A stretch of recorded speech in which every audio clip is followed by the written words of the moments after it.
All right, 5, 4, 3, 2. Yeah, you know what it is. It's your boy Guess Who, Streetnerdz Radio, the #1 station in the streets. We got a fucking special guest in the building. Hey, what's up? It's Juvvy. Hey, we got Colorado rap royalty in this motherfucker. Yeah. That's what I'm gonna say. Yeah. I'm gonna start saying that. So for the people who ain't too familiar with who you are, let's get them familiar. Where you from? I'm from Montbello. You from Montbello? Look, she said that aggressive. Look, I'm from Montbello. I should have came in here in my living decent. I'm from Montbello. I know that's right. So born and raised in the town. Yep. Your family from Illinois. Yep. Y'all migrated to the town. They migrated. They migrated. Do you know what brought them here? So my dad, he basically just came trying to get away because they're from a small town. Everybody knows everybody, and he came here trying to get away. From my understanding, I honestly don't know how true it is, but somehow, some way, my mom got set up with my dad, and she came out here. They big happy family. He took care of my 5 older siblings before they had me. They got married and shit before they had us. But yeah, that's what's up. So then y'all get here, your family. So did y'all? Did your grandpa rap? It seemed like everybody in your family rap. So honestly, who started it? What I'm gonna say is Suelo. Suelo was definitely the first of our family members to rap, to my knowledge. There are a couple of our cousins that still live in Illinois that rap. And they actually, a lot of them just came out here. But my cousin that's closest to my age is actually on my dad's side, not my mom's side. Okay. But he rapped just like a Chicago nigga. Yeah, everybody rap. Yeah. But yes, I mean, Suelo, she'll tell you she was rapping in high school at lunch. They like, rap for us. Niggas doing beats on the table and shit. Like, shit. Is that where you got your inspiration to rap from? No. What got you to rap?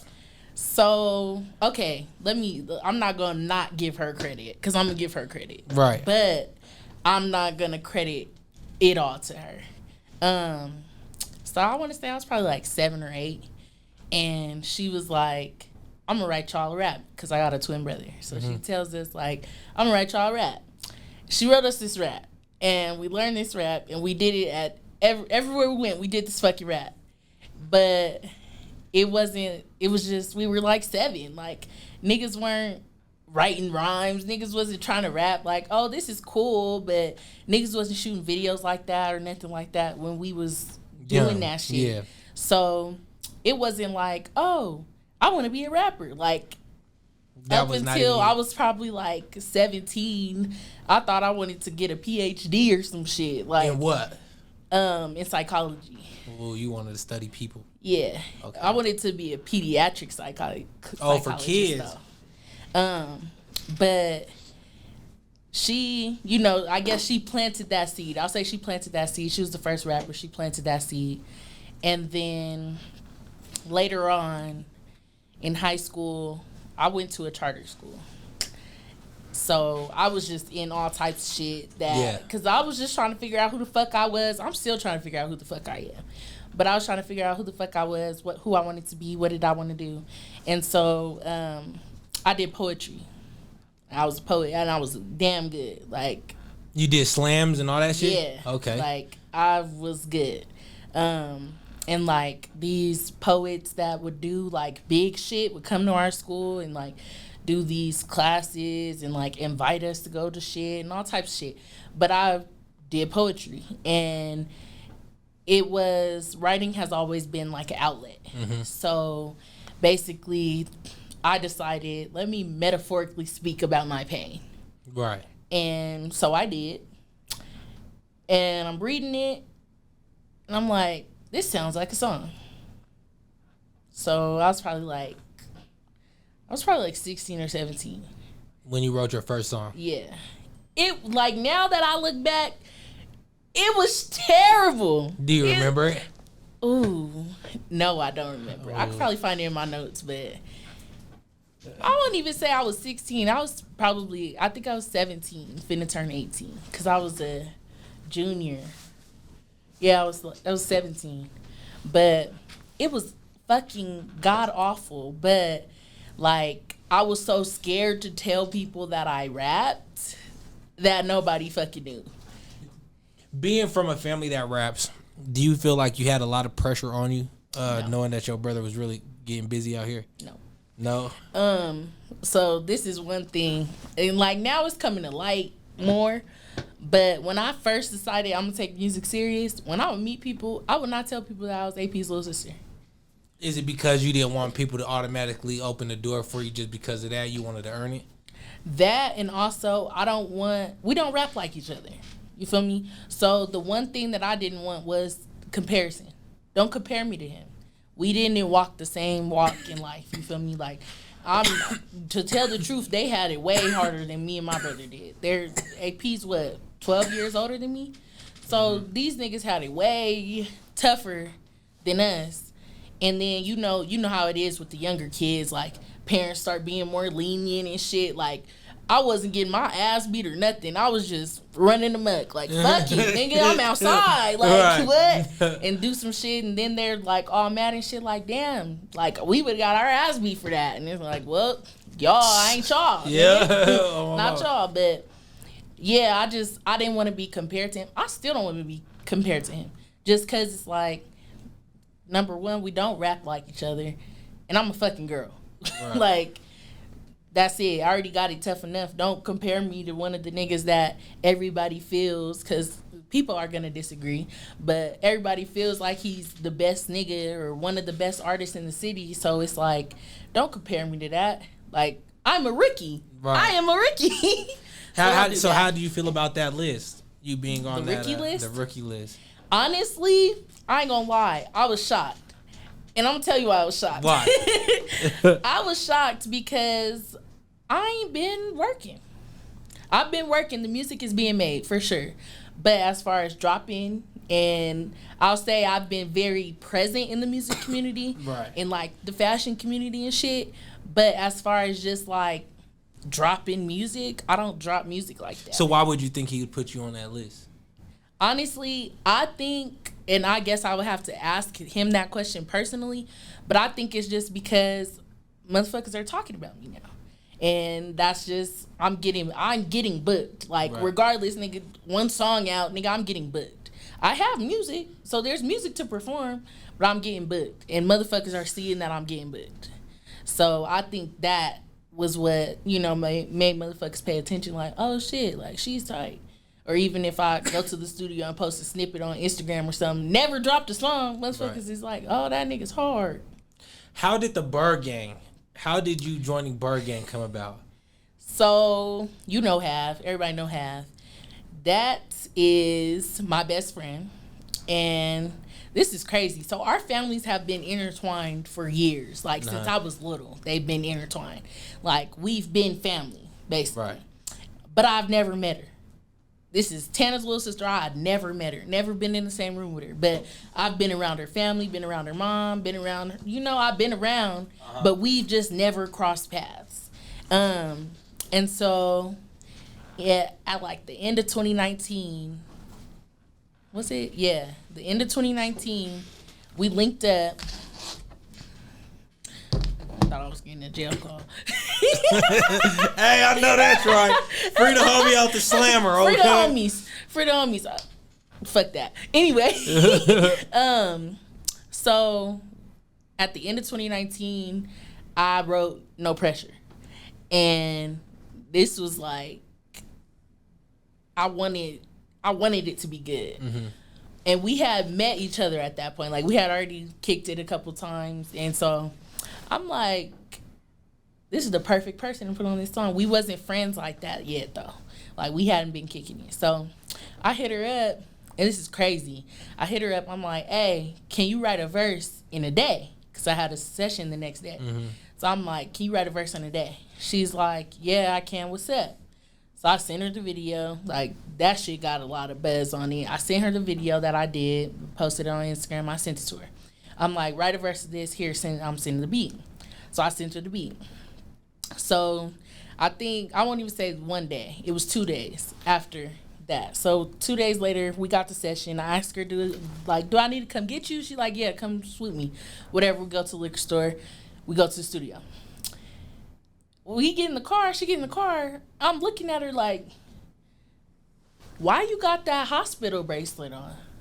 She like, oh, because I just had a baby. What? I said, what? No, you didn't. She's like, yeah, I did. Shows me the pictures and everything. I'm like, bitch, what the fuck you mean you just had a baby? Like, and you're going to the studio and you just had a fucking baby? She want this shit bad. And she like, nigga, you got to do what you got to do. So I'm like, all right, cool. Like, mind you, we wasn't friends yet. Like, now, knowing her and being around her, I'm like, nigga, this motherfucker, she's a piece of work. But, like, I was just like, damn. So we go do the song, whatever. Never dropped the song. Hard ass song, never dropped the song. Cool, we just hold on to it. Then we started like actually being friends. That's Tana's little sister. So right. I'm with her. She go to a Bird Gang event. I go to a Bird Gang event. So I'm around these motherfuckers all the time. And at some point, I just started saying I was an honorary member because I was not on Bird Gang. But I supported everything that niggas did. I was there all the time, all that. Mm-hmm. So I want to say, in the midst of me and Hav making all the music that we made last summer and shit, towards the end of the year, it was actually at Tana's album release party, him and Young's album release party. Uh-huh. At the end, I'm like, damn, like that was so much fun. I'm tired of being an honorary member. So I go outside and I tell Tana, hey, nigga, I'm tired of being an honorary member. He's like, well, that's on you. I'm like, nah, that's not on me, nigga. That's on you. So lo and behold, I call AP. I tell AP, like, nigga, I low-key want to be a part of Bird Gang. What's up? What you think? I think that's a great idea. Do it. So I'm like, all right. I won't say I know. I'm pretty sure Tana and AP had a conversation too. And then, literally like a week later, here's our newest member of Bird Gang. Me and Newski got added to Bird Gang like the same day. Y'all got you 2 hitters at one time. Yeah. And then it was music. Then it was on the music. Mm-hmm. But then, so what? I got added to Bird Gang like the week before Christmas. So I'm fucking with the niggas, There's a Bird Gang studio session on New Year's Eve. My sister died on New Year's Eve. We didn't find out till the next day. So, like, literally the start of my year was fucked up. And, like, it's just been hard hitters since 2019. Now, do you think, in rest in peace, your sister, do you think that changed your music a little bit? Yes. I think that, like, it's opened up another bottle of emotions because I've dealt with the pain of losing my brother-in-law. Like, that was my best friend. He died, and I was like, damn, Then here I am, I'm fucking with this nigga. This nigga died on me. And I'm thinking, like, in my head at the time when I was fucking with the nigga, I'm thinking, like, this is my soulmate. We're going to get married and have kids. And I don't even want kids, but I have this nigga's kids, like, that. And then my other brother-in-law passed, and then my sister. And with her, like, it was just different. Like, nigga, you've been with me every day since the day I was born. Like, nigga, like, that was my best friend. Like, and so that opened up, like, you could hear it in the music, but it's like, it's something that took me a while to talk about in music because I didn't want to. But it's definitely opened up like another like creative part of my mind. Now, what would you say separates you from everybody else? Everybody rap. There's a lot of rappers. Yeah, hell yeah. There's a lot of rappers on Bird Gang. Hell yeah. What separates you from everybody else? Sheesh. Honestly, like, and it has something to do with rap, but not really. I feel like my personality sets me apart. Because, like, since I won't say since, but, like, for a while, I'm the motherfucker that walk in the room and I light the room up with a joke or just my smile or just in general. Like, my personality sets me aside. My personality speaks for itself. My character speaks for itself. And so it's like when motherfuckers, I've learned with music that motherfuckers will go to any length to make you look bad or to make people dislike you.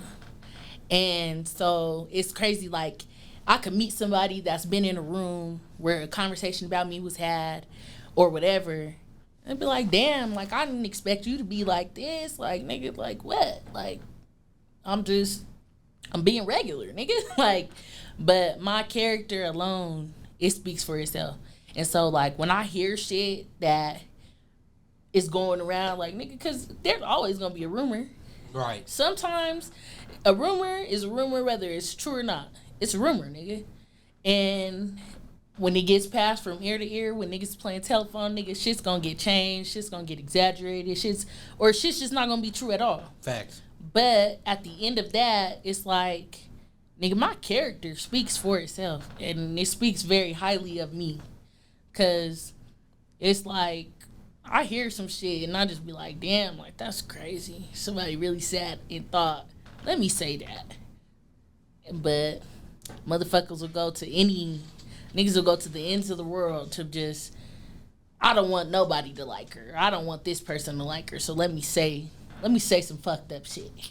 Now, do you think that plays a part in why ain't nobody really took it to the, I guess, to the next level as far as breaking out from the city? Because it sort of seems like a dog-eat-dog world in the box. You get what I'm saying? Where we from? I'm feeling like... why do you feel like ain't nobody took off? I'm feeling like ain't nobody took off because everybody's scared to leave. Don't nobody want to leave. Everybody want to stay here. And everybody want to be at home in the city where they know people is going to love them, people's going to fuck with them. And, like, me personally, like, it's definitely a goal of mine to leave. But I'm scared. I'm scared shitless. Of what? Of leaving. Like, and I won't even say, like, I'm not scared of the world or nothing like that because, and this is something that my older brother told me that it stick with me. Because when I graduated high school, I was so, like, scared to go out into the world because I didn't know what I wanted to do. Like, I decided I ain't going to college. Fuck that. But here I am stuck. I don't know what the fuck I want to do. And he told me, he was like, you can't be scared to go out into the world and try shit because nobody knows what they're doing. And everybody's just out there trying shit. And I was like, nigga, that's so right. But I think, I'll say the thing that, like, has me scared to leave is my family. Like, because I didn't grow up with a bunch of cousins and aunties and shit. I only grew up with my brothers and sisters, my nieces and nephews. Really, I grew up with my nieces and nephews, but, like, I only grew up with them. They're all I got. They're all I know. I have a big family, but I don't know, you know? So it's like, I'm scared to leave that because they're my, that's my safety net. That's what you're comfortable with. Yeah, that's my safety net. When I'm feeling down and out, I don't call my nigga. I call my sister and I ask her, where's Maya? I confide in the 2-year-old. Like, literally, like, I confide in the fucking 2-year-old, and it is what it is. Like, that's where I feel safest. Right. That's where I feel loved. And so I just know, like, outside of this box, there's going to be a lot of people that don't like my music. There's a lot of people here that don't already. But there's going to be people that don't like my music. There's going to be people that think I'm ugly. There's going to be all types of shit. But motherfuckers here could feel that way all they want. But I have a safety net. I got something to fall back on. Because if I decided tomorrow that I didn't want to rap, my safety net's going to be okay with that. Right. They're going to be like, oh, it's cool. You good. Let's do something else. So. If it wasn't rap, what would it be? Sheesh. If it wasn't rap, Honestly, if it wasn't rap, it'd be fashion. I ain't gonna lie. It and I'm fashion? working on that. Fashion, period. But I really want to dedicate my time to clothing for tall women. I'm tall as fuck. I'm 5'11". My leg is 34 inches long. Nigga, I can't find no pants that fit me. No hoodies that fit me, nigga. Like, 95% of the time I'm walking around in men's clothing because ain't shit tailored to a tall woman, nigga. Like, I can barely get like a bodysuit or nothing because, nigga, my abdomen's long, So it's just like, I'm tall. So with that, like, it only makes sense to dedicate some part of my time, and not even just like tall clothing, because there's a gang of tall clothing, but affordable tall clothing, right? Because who wants to pay $100 for some fucking jeans, nigga? Not me.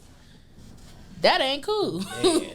That's not cool. Yeah, so, I ain't trying to be that cool.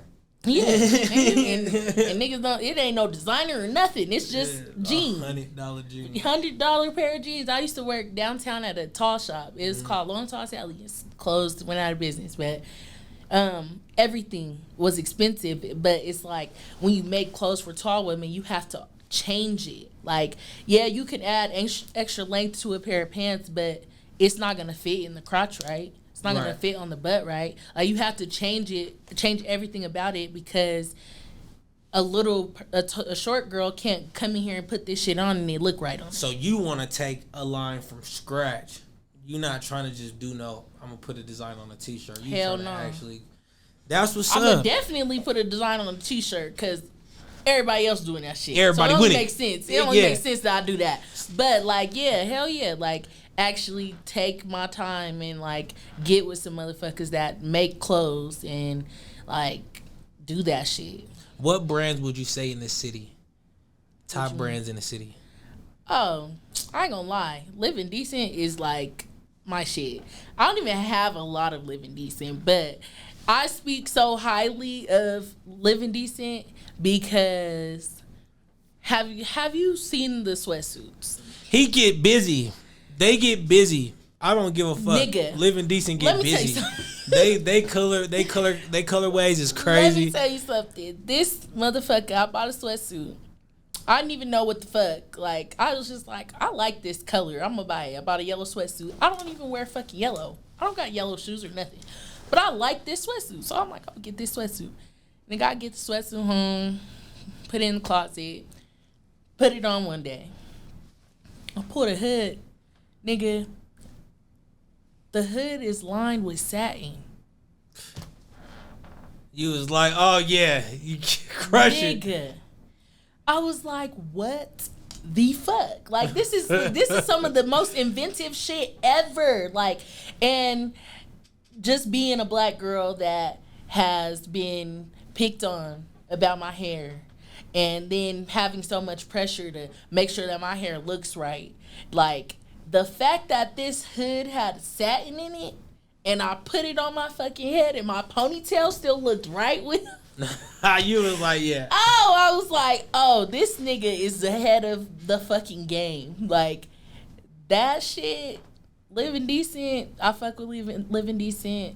And No Rats. I really, really, really like the quality of No Rats. No Rats Allowed. I really like that. Yeah, they get busy and they've been doing it for a long time. Yeah. Them two, them was definitely two of my favorites. Just from quality to designs and all that. Like, them was two of my favorites for sure. So what can we expect from Juvvy? Well, honestly, like I said, the music is being made. I really want to drop an album, but I don't think the music that I'm making right now is album music. What kind of music? Honestly, a lot of, because I've been in such a like sad place, I try to make uplifting music. Not uplifting like literally like I'm speaking positive affirmation. Nah, not that. But like some shit that'll make you bob your head hella hard and make you want to dance. Like, that's what a lot of my music is right now. Do you plan on dropping any music? Hell yeah, I just dropped some music. Yeah, I know you got the video going. Yeah. Going crazy.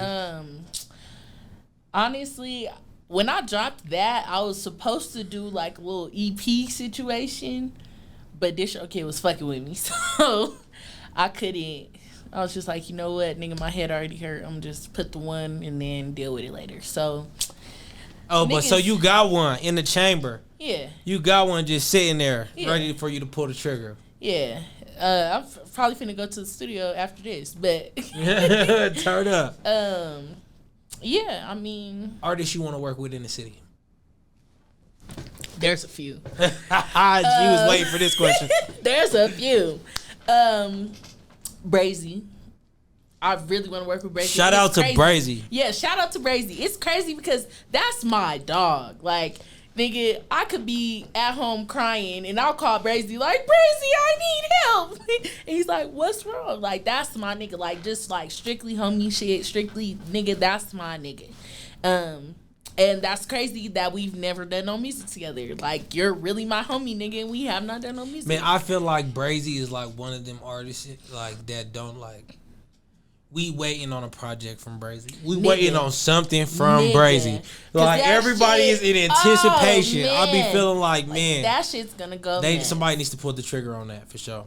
I'm gonna have to get on his ass. But Brazy is one. And this is crazy.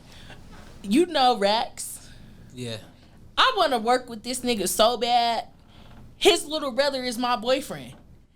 And I'll be like, bro, ask him, can I get a feature? Like, can I get a feature? I need that. Like, ask him, and he said yeah. So I caught the nigga outside one day like, hey, big dog, can I get a feature or what? Like, what's that? And he's like, oh, yeah, I'm going to the studio later. I ain't go to the studio. No, hey, you gotta hop on that. So that's kind of like my fault too. But yeah, I've been trying to get that feature for like months, no key. And then there's hella niggas on Bird Gang that I haven't worked with, which is crazy. Like, I do got a song with Tana, but I don't have my own song with Tana. Like, a lot of them got their own songs with Tana. I don't have my own song. So you got to get that one with Tana. Trying to get that. I really. Tana, you better go to the studio. AP too. Everybody, when y'all see this, no cap. Everybody needs to get on AP's ass in his comments and tell him to give me a motherfucking feature, because this don't make no sense. This do not make no sense. Why the fuck don't I have no feature from you, nigga? That's crazy. Damn, really you ain't got one. Y'all haven't even discussed it? We've discussed it multiple times. It just ain't never happened. He's busy. The busiest nigga with nothing to do. It's like, I'm just playing. You know what I'm saying? He's popping. I'm just fucking around. Nah, my nigga do be working. I ain't gonna do him like that. He got look. He been working. He got the craziest work ethic I've seen. It's nuts. It's crazy. It's literally nuts. Like, but what's funny? Our birthdays are a week apart, so we're a lot like each other. And so anytime I try not to go to the studio when he's at the studio, because if I go, he don't work. I will just sit there and talk to each other. Like, yeah, fuck that. He'll play me music and everything, but like, as far as actually doing work, that nigga don't do no work if I'm there. And so, the summer was good to you. It was cool. You dropped a couple. And you just been chilling, fucking the game up, like you said. You said you're gonna drop more music. What can we expect outside of that with the clothing? Or you said that there was gonna be gonna put something on shirts. What can we expect? So, I've actually decided to. No pressure is my motto. And a lot of I don't know how many people know what the fuck that means, but. For those that don't know, no pressure is basically just like, it's a mindset. It's like, nigga, there's not no pressure. Like, I'm not gonna force shit. I'm not gonna beg for shit. Nothing. Like, and that's in everything. With niggas, with bitches, friends, all that. Nigga, there's no pressure. Like, I cannot apply no pressure. So, that is my brand. No pressure. I'm going to brand No Pressure, and Is this the first time you're like publicly saying this? No. So I just posted on Facebook like no pressure, the brand coming soon. That was that. But it's actually like in the works. I got a couple logos that I just got back. I got some logos and I got a lot of ideas. Like I have so many ideas. I just can't fucking draw. So now I gotta pay niggas to do shit for me and I don't want to do that. So maybe I'll just learn to draw. Hey, look, if you can, that's a hustle right there for sure. So I appreciate you giving me this. I feel like you got a lot of good things coming to you. Like you said, a lot of this shit is just now popping for you. I think you're finna take off. I want to give you your flowers now because a lot of people don't give people their flowers. Oh, when we talk about that, I just gave Tanner his flowers the other day. I went and bought him literal fucking roses. Oh, yeah, I seen that. Yeah. Was he surprised? Yeah, he was surprised. And when it was funny because when I was walking up, it was at the grand opening. I was walking up and he looked confused, like, what the fuck's she doing with all these flowers? And so I walked up to him. I was like, here you go. He was like, Juvvy, what the fuck is this? I'm like, nigga, I'm giving you your flowers. He was like, oh, shit. And damn. yeah, And he was. I like. That's oh, dope. I like the fact that how he's moving. Hell yeah. That period. Yeah, like you get what I'm saying as far as and, getting everybody and, as far as artists. But being able to see his work from behind the scenes, like that nigga's a hard worker. That nigga, he been working nonstop, early mornings, late nights, no shit, like, and I was just like, hey nigga, me and my mom, we got these flowers for you, like, we're giving you your flowers, nigga. That's and what's up. That was that. That's what's up. And where's the Birdhouse Boutique for the people who don't know where it's at right now? It's on 14th and Tremont. Downtown. Like, yeah, downtown. Make It's sure like you go see. I know the address. Make sure you go. But Make sure you get down there and get check some. him out, nigga. Yeah. Cause I didn't even know that he had this. He got this. He's got this T-shirt with his two-door in front of Lucero's. Go get that right now. That shit's hard. Go get Go that get shit that right now. motherfucker. That Hey, shit's hard. So where can they find you? Hashtags. Where are your handles? I honestly only give my Instagram out at this point because Facebook is just too much. So Instagram is Juvvy Juice, Juuvy Juice. I did make another Facebook, but besides the point, don't add me on Facebook if we ain't friends in real life, cause I'm sick of that shit. And y'all can follow my daily adventures on Snapchat. Nah, don't do that. Never mind, don't do that. So just follow her on the follow me Insta, on okay? Instagram. Just follow her on the Instagram. Well, I Yeah. appreciate you again for coming.